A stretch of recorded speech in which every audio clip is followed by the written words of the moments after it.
Hello, welcome to the GTA Nerdcast. I'm Matt. I'm Cody. And James. Wonderful, James. Okay, so today on the Dungeon Hour, we're going to be talking about a topic which is near to our hearts and frustrating at the same time, which is oppositional players. James, tell us about oppositional players. I guess I'm the one to start. Oh, these players right here, the ones that grind us to the core, the ones where it's like, here's party A, right? We got Tim, Bob, and Jim, and then we got Chloe. Okay? Tim, Bob, and Jim all want to go help the church, right? But Chloe? Nah. Chloe's like, fuck the church. I want to steal from the church and then burn it down. Yeah. That's pretty much oppositional players, and apparently what I play all the time, according to everyone. Am I right? Yeah, pretty much. Almost every time. Which is completely unfair, because I'm only doing what they do. Yeah, I think you do it more than we would, but yeah. I mean, hey, I'll make character. Okay, let's go through the characters. Okay, Ben Jenks cares about money, but he's a paladin now. Now. He's fine. Barely. He's fine. Shush your mouth. He's fine. Then we got fucking Guts, which I've played once. He's like opposition without being opposition. He's just got a bunch of demons following him around, okay? That try and kill him every time Nightfall happens. And possesses whatever they can. Yeah, I think that's it's more or less opposition to the DM than players. Yeah. Because the players don't necessarily know what they're getting themselves into unless they've adventured with him before. But as the DM, it's like, oh, here was your map about saving bunnies. All right, now here's your map about saving demonic bunnies. Yeah.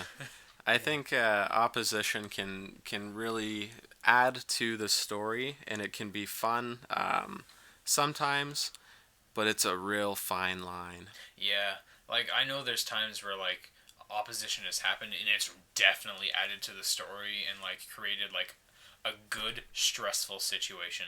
Yeah. I think the prime one that comes to my mind is a map that you DM'd, Matt, and we were like teleported to this enchanted like night elf forest, and this person was in their grave, and we had to like, I think we were supposed to like seal something off. Like I know we were tricked. To take the sword. Yeah, we were tricked into going there. Yeah. We were tricked into going there, and like we were supposed to take the sword, but then when we found out that this sword was protecting this place, we were like, no, we're leaving the sword. Like, it's protecting this entire grove. We need to leave it. Mm-hmm. And then James was like, nah, it's a sword. I'm taking it. And we're like, dude, no, everything here's gonna die. He's like, don't care, sword. So that's where the opposition came in, and it was a lot less of like just going in, figuring it out, and going, oh, we did the right thing, let's leave, and more of, oh god, we need to stop him, he's gonna kill everything. James versus the party. Yeah. Yeah, it was great. I think I ended up trying to defile the corpse. You defiled the grave, defiled the corpse, and I think we managed. It wasn't working because you defiled the corpse, and you couldn't get the sword after that. He straight up took the sword. Did he? He did take the sword, but you agreed to put it back if it was the only way to get out of this like grove. Oh yeah. Oh right. So eventually you put it back. So what this story was about pretty much was they went to this grove and they had two options. They could follow what the satyr told them to do and take the sword and get out, or they could listen to the Fey Dragon, which was saying, don't take the sword, all this stuff will die. So the rest of the party went with the Fey Dragon and were anticipating an encounter with the satyr when they got back. James had to be the opposition. Eventually he lost, and they still had to fight the satyr when they got back because they didn't have the sword, right? Well, I mean, like, I had a great plan, okay? Take the sword, get back, kill the satyr, win-win. I have a cool new sword, and the satyr's dead. Yeah. But the grove is then also It's dead. fine. Morals, who needs those? I think for me, like one of the prime examples of an oppositional character was David's character in Dragon Age. Yeah. Because he sided with the Templars, and you and Blake were more of mage-type characters. Mm-hmm. And he made life in Kirkwall a living hell. Yeah, I mean, It's really hard because, like, with characters like that is kind of what the character would do. Yeah. Oh, it added so much to the fun and to the story. Oh, it added a lot of fun to the story, and like a lot of stressful situations, and like it was just character development. It created conflict and it created story, but at the same time, it was like, oh, my character was fucking frustrated as shit. Yeah. For those who don't know, like the Dragon Age story, basically mages in general are persecuted for being mages, for just having magic powers. The darker the magic powers, the worse you're persecuted. Yeah, screw mages. Yeah. So, we had 2 mages. One just being like an ice mage is okay. It's like, it's still magic, but it's like that okay-ish kind of magic. Mm-hmm. And then we had someone who was using like demonic magic and arcane magic and just like whatever fucking spell they could find, and that was not okay because that's chaotic. And like anytime like we would find an unholy weapon or would do something semi-sketchy, he'd just like write a letter to home and be like, this is what the mages are doing, and we're like, bro, we're trying to save the fucking world, don't worry about how we do it. Yeah. Mom, the mages are acting up again. That's pretty much what it was. I even remember like entering that campaign-ish thing Yeah. as like my summoner, Yeah. and a lot of tension automatically happened between me and David's Templar. Yeah. Because I hated Meredith, because I was chaotic good. I would do anything for the greater good, even if it was like, oh, I gotta destroy this whole castle, but this whole country will survive. Fuck it, let's do it. You know? Yep. But it's like, David didn't like that. Neither did Meredith. And there was this one time where we killed this unholy old thing, and it dropped a cool scythe. And the vagueness of that. Unholy old thing. yeah, Yeah. I don't that's remember good. what it's called. A watcher? It was Yeah. the Watcher. Its name was Okay. Zolotl. Okay. I got its scythe, and then apparently there was a letter sent to home right away after that, and it was just like, oh great. This is what I talked about when I said unholy items, because this scythe was like a cursed disease scythe that like when you hit enemies with it, they get diseased and sick. Mm-hmm. And David's character was like, nope, shouldn't have that.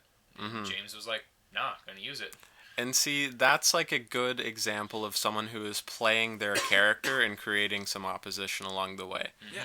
But I think that that's fine. That really adds to the story. But oppositional characters can also be so obnoxious at times when you're going with the story. And see, that's why Hallandir, David's character, was so great, because he would adventure with the two of you and like actually do the objectives. But some characters are so oppositional that they just don't even do the objectives sometimes. Yep. And as a DM, that's so frustrating. Oh my goodness. Yeah, it can be. It's tough. Like sometimes, even you unintentionally could play the opposition.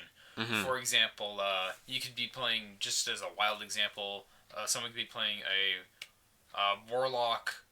Someone else could be playing a warrior, and someone else could be playing a priest.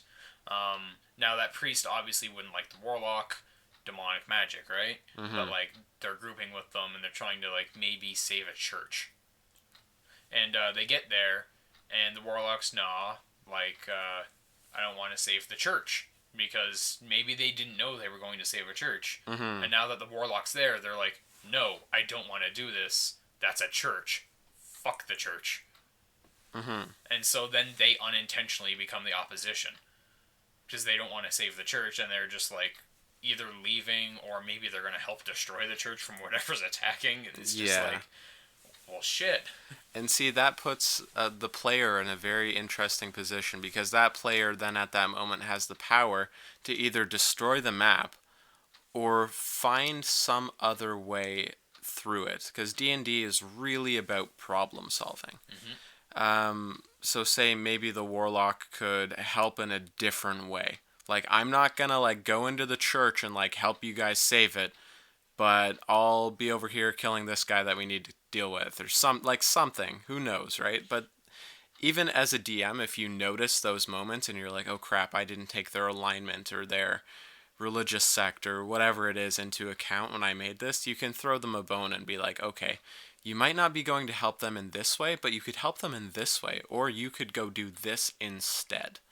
It's hard. It's really hard to do on the spot, and sometimes if it's not possible, you just have to kind of buck up and accept the fact that, okay, maybe they're just going to bow out of this map. Yeah, it definitely puts your like creative thinking to the test, because there's a lot of situations like that. You just have to think on the top of your head, like, oh fuck, there wasn't anything else to do here, but now go kill this guy. Because this reason pertaining to the story. Yeah. I think. Yeah. I'll link it in somehow when I think about it. Yeah, for sure. For sure. I think playing as an oppositional character definitely can be fun, as long as it's really rooted into what your character is all about. Because when you get into that role-playing mindset, it just adds to the joy for you so much more. Like, I know I have a character that hates magic stuff, so whenever like magic loot is dropped, he'll try and break it. So he becomes the opposition in that moment, but I'd like to think that he's not too much of a frustration for DMs other than destroying their hardly thought out loot, because he actually goes with the story. I'd say like that's pretty good too, because he will like journey with mages, even though he's not fond of it. He won't like attack our mage characters. He'll still be like, fuck you, but he won't like straight up just attack us. I don't know if that's because our mages are stronger, but he doesn't. He doesn't think so. Yeah, I guess we'll find out. Yeah, or I have like another character that's a priest and just will subtly not heal certain characters. Yeah, I like that though. It's interesting because then it makes certain characters like want to get on that priest's good side. Yeah, and that's like a subtle opposition that is still kind of, to me, acceptable. What's it like for you, James, playing a straight up opposition that just gets under everyone's skin? Oh, I mean, the looks I get are great. It's fantastic when I say, you know, I'm gonna go do this, and then I see half the room look at me with the look of, what the fuck did you just say? You're gonna go do what now? I'm like, and the proceeds to look at me and goes, you sure about that? I go, yeah, I'm sure. Okay, go to the other room, James. Alright, see you guys later. I'm gonna try and complete this map my way. And my way alone, because my way is right. I'm honestly surprised we've had as little PvP as we have. Yeah, I think just generally as characters, like, we try to avoid conflict with each other because we know that if it will happen, like, it's gonna like develop a goddamn war. Yeah. Because of the this one fight will spark like another fight, which will spark like other characters to be like, it'll be like Marvel's Civil War D&D style with our characters. Yeah, pretty much. But it'll be great when it happens. Yeah. We'll have a movie about it. It'll be blockbuster deals. It'll be great. I don't know about that. Yeah. No, it'll be fine. We'll work out details. I think it'll be more one-sided. A lot of our opposition characters are pretty low level because they don't get played often because they're opposition. That's true. I mean, my opposition is level like 30 whatever right now. That's true. I think you have the strongest opposition character. That's why the opposition is still strong. It's also another fine line is when you are that character that is at that teetering point between creating opposition or not. So say you're playing a paladin and you have a warlock in your group, you're probably going to want to destroy them. And I think it's very important to play your character even if it might create opposition. So I talked before about, you know, you could find another way to integrate into the story, but if it's completely ingrained in your character, like you're a paladin and part of your like code or your religion is to like kill demons, and then a warlock summons a demon, I think it's also important at that time to be your character. As sucky as that can be sometimes, I think it's very important to keep in character. It's definitely hard like when it comes to playing your character or like being nice with everyone. Yeah. Because I know, like we keep all of our characters generally in the same building, and it's like a weird fucking mesh of characters because we got pallies and we got priests and we have warlocks. We had demons. Yeah. And it's like, so paladins were just rooming with demons, and it was just like, why aren't they killing each other? And we never had an answer for it until the demons left. Yeah. Well, I mean, like, we got demons rooming with a paladin right now. Yeah. But I mean... But he only recently became a paladin, and he's a pally. I mean, and his code isn't to, kill demons, so it's fine. It's just to protect the innocent. Yeah. Yeah. See, that's... You can, like, stay in that character without worrying about creating too much opposition. But sometimes, like, say you get a character that, like, they have to do that, then that's when things go. Then it becomes a problem. Yeah, exactly. And I think also playing as, like, I like characters with, like, some sort of religious alignment. I like playing like a paladin or a priest. And if you can justify it for the greater good, I think that's one way that you can think around it as well. Like, oh, okay, I'm gonna deal with this warlock being here until we can solve these problems. Maybe after that point, I'm not going to want to be around them anymore. But for right now, I'm working towards this goal, and so are they. Even if it's in different ways, we're still both, at the end of the day, working towards this goal. I think a really good example of that I can think of is, like, if you're going to go deal with another necromancer that's, like, terrorizing a village, and you have a warlock and a paladin, the paladin could justify it like, they know about this.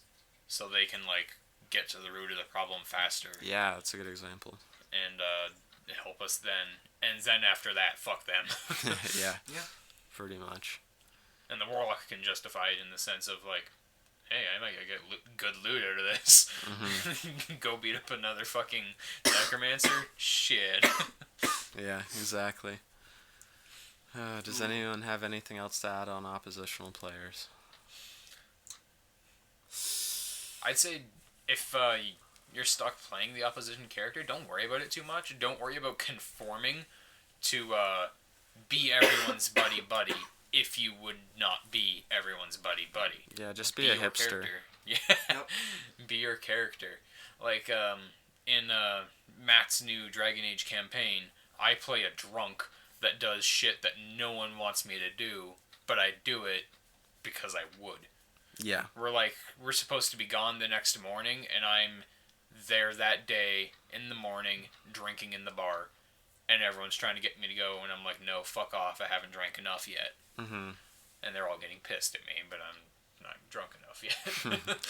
Yeah, and that does relate back to what was kind of said earlier about being oppositional and not crossing that threshold of just being absolutely obnoxious.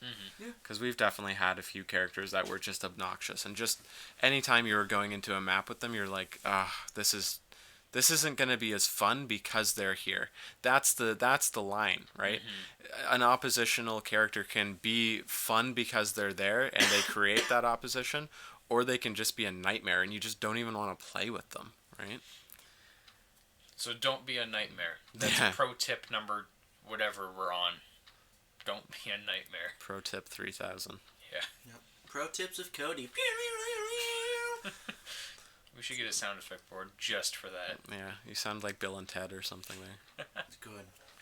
That's the plan. Alright. Well, this has been a brief rant on oppositional characters. Hopefully you've taken something away from this video and feel... Stop coughing. Feel more confident... Oh boy. Feel more confident in playing your characters for who they are, deep inside. Aww. Even if deep inside it's murder. There you go. Even if deep inside it's literally cold steel. Yeah. Alright, well, thank you for listening. Have a great day. Bye-bye. Bye.